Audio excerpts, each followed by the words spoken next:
Саламатсыңарбы балдар, биз кезектеги сабакты баштайбыз. Кыргыз тили 4-класс.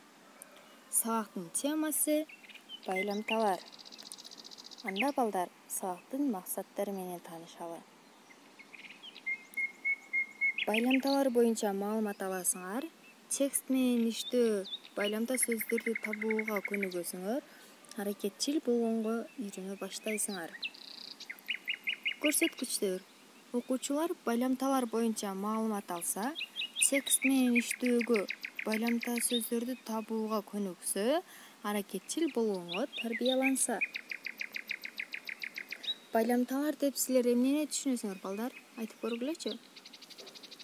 Байламта деп сөз менен сөздү, сүйлөм менен сүйлөмдү байланыштырып турган кызматчы сөз байламта деп аталат экен.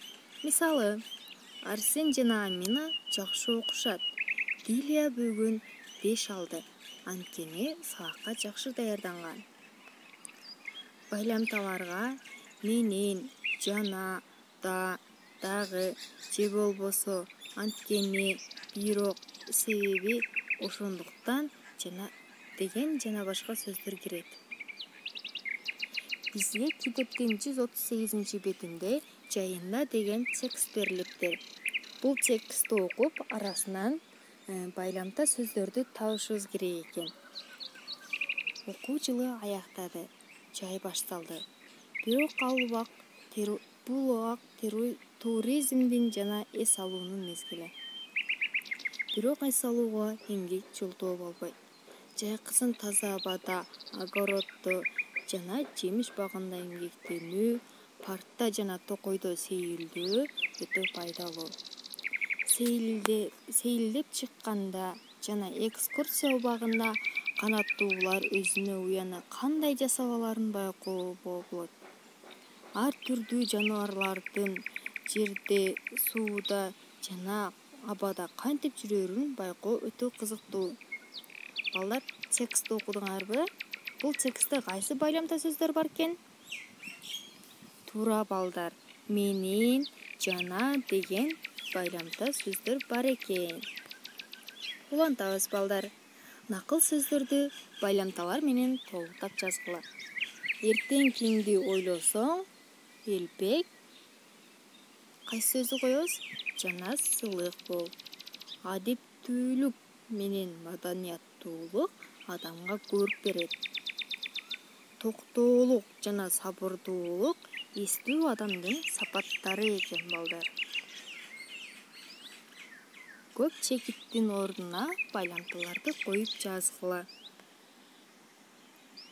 Мен бүгүн сабактан 5 жана 4 деген бааларды алдым.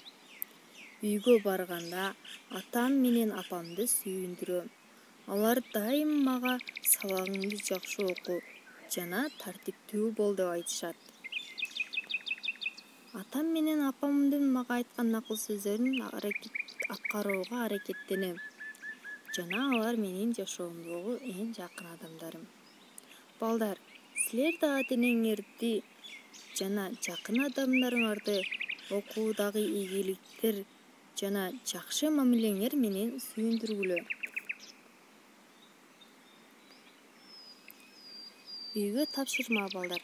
Сөздөн сөз жараткыла. Аларга байламталарды катыштырып сүйлөм түзгүлө. Бизге жайында деген сөз берилиптир. Мен силерге мисал катары бир сөз жана сүйлөмдү жаздым. Сөз, ай, сүйлөм. Элдар менен Алтынай июнь айында ысык көлгө барышат. Ушуну менен балдар биздин сабак аяктады. Бүгүн силер байламталар жөнүндө түшүнүк алдыңар. Силер билимди мыкты өздөштүрдүңөр деп ойлойм. Саламатта болгула балдар.